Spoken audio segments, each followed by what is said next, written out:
Crônicas do Amanhecer. Por Feijão, Centro Espírita Allan Kardec de Balneário Gaivota. Balneário Gaivota, 29 de outubro de 2024. Está na Bíblia. Porque alguns evangélicos defendem submissão das mulheres. Parte 2. A declaração de uma deputada de que a mulher deve submissão ao marido trouxe à tona uma discussão antiga, porque alguns grupos evangélicos enfatizam tanto a submissão feminina. Explicação remete à Bíblia.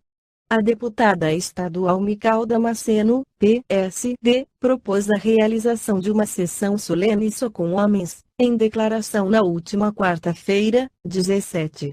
Entre as justificativas estava que o homem é a cabeça da família e que as mulheres devem submissão ao marido.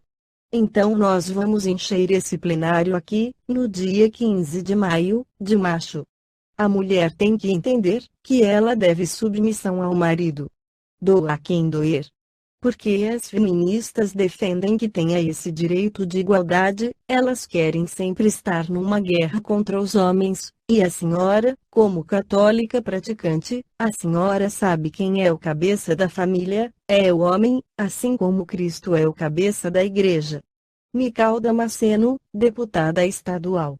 Origem relacionada à Bíblia faz referência a texto bíblico. Mulheres, sujeite-se cada uma a seu marido, como ao Senhor, pois o marido é o cabeça da mulher, como também Cristo é o cabeça da igreja, que é o seu corpo, do qual ele é o Salvador. Assim como a igreja está sujeita a Cristo, também as mulheres estejam em tudo sujeitas a seus maridos, diz o trecho Efésios 5, 22-24, que teria sido escrito pelo apóstolo Paulo. Deputada faz leitura descontextualizada de texto bíblico, entende a teóloga Karen Colares. O trecho, segundo a pesquisadora, procurou estabelecer parâmetros de comportamento que fossem aceitáveis na época em que foi escrito, aproximadamente no século I, mas que também conservasse elementos próprios da fé cristã. A submissão feminina é um modo condensado de se referir à crença acerca de papéis sociais de gênero definidos de modo estrito e eterno. Desse modo, acredita-se que o único arranjo conjugal que expresse a vontade divina, seja aquele no qual se conserva a dissimetria de poder decisório com o homem prefigurando imposição de autoridade, enquanto sua esposa o complementaria em atitude de submissão. Teóloga Karen Colares. Texto bíblico foi escrito durante o Império Romano, que queria promover uma estruturação sociopolítica, lembra a pesquisadora. Colares explica que havia na época urgência à reprodução da hierarquia imperial dentro dos lares sob pena de que os resistentes a tal conformidade fossem tidos como inimigos do império. Orientação do apóstolo para que as mulheres fossem submissas ao marido se dava como uma forma de preservação da vida dessas pessoas, observa a pesquisadora. Um comportamento contrário traria severas consequências no desenvolvimento daquela igreja, como também da integridade daquelas pessoas. No entanto, transportar a aplicação literal do texto para o nosso contexto atual é, na explicação da doutora, uma reiteração de situações injustas, contrapondo-se ao que seria uma aplicação desejável do texto bíblico em foco. No Livro dos Espíritos, Allan Kardec esclarece sobre o sexo dos espíritos nas questões 200. Têm sexos os espíritos? Não como entendeis, pois que os sexos dependem do organismo. Há entre eles amor e simpatia, mas baseados na semelhança dos sentimentos. 201. Em nova existência, pode o espírito que animou o corpo de um homem animar o de uma mulher e vice-versa. De certo, são os mesmos os espíritos que animam os homens e as mulheres. 202.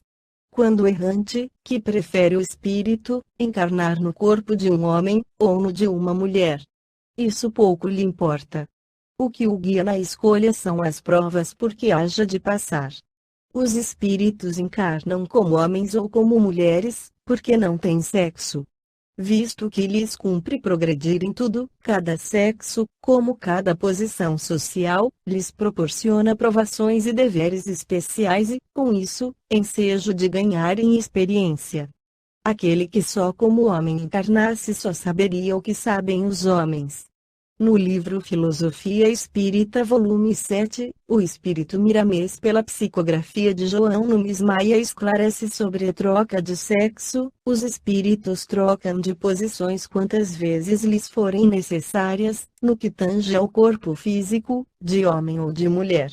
Um espírito que animou muitas vezes um corpo de homem pode, perfeitamente, animar, em outras oportunidades, corpos de mulher. Espírito, na profundidade do termo, não tem sexo, o sexo se apresenta no perispírito diferenciando e, ao mesmo tempo, ajustando a matriz de carne como homem ou mulher.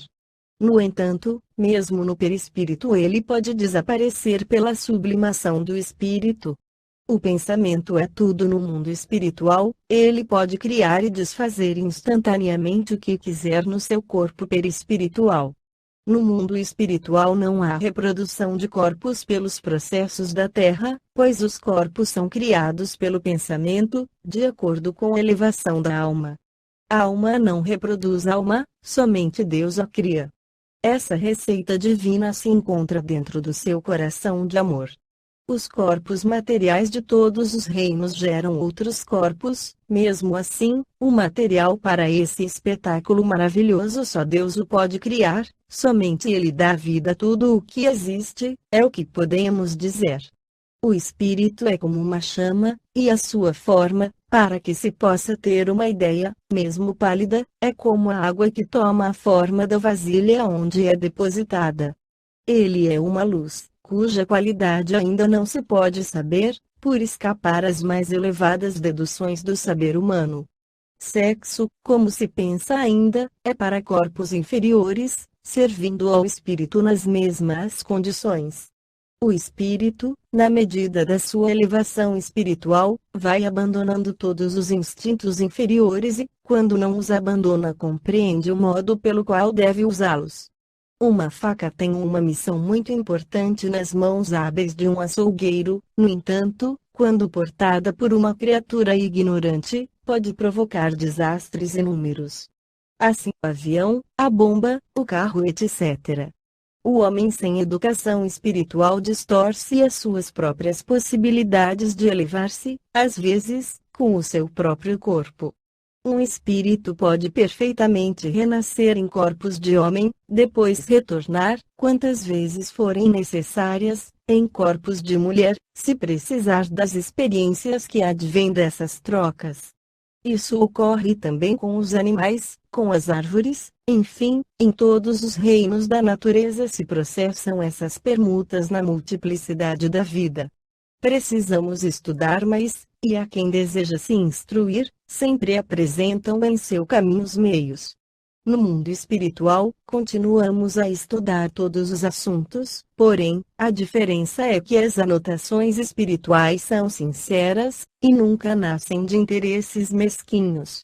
Não vivemos à procura de ouro nem de prata para nos sustentar, nem vestir. O único dinheiro em nosso plano é o ouro do amor, esse é o alimento da alma em todas as faixas das nossas necessidades. Por isso que Jesus nos disse, eu sou o caminho, a verdade e a vida. Ele nos ensinou a viver na terra, dando início à vida espiritual. De outra feita afirmou, eu sou o pão que desceu do céu, e frente à samaritana afirmou, se beberes da água que eu te der, nunca mais terás sede. Se queremos ser livres, libertemo-nos pelo amor. Aí encontraremos a felicidade, pelas pegadas do Mestre dos Mestres. Esta foi a crônica do amanhecer de 29 de outubro de 2024. Por Alfredo Feijão Lopes.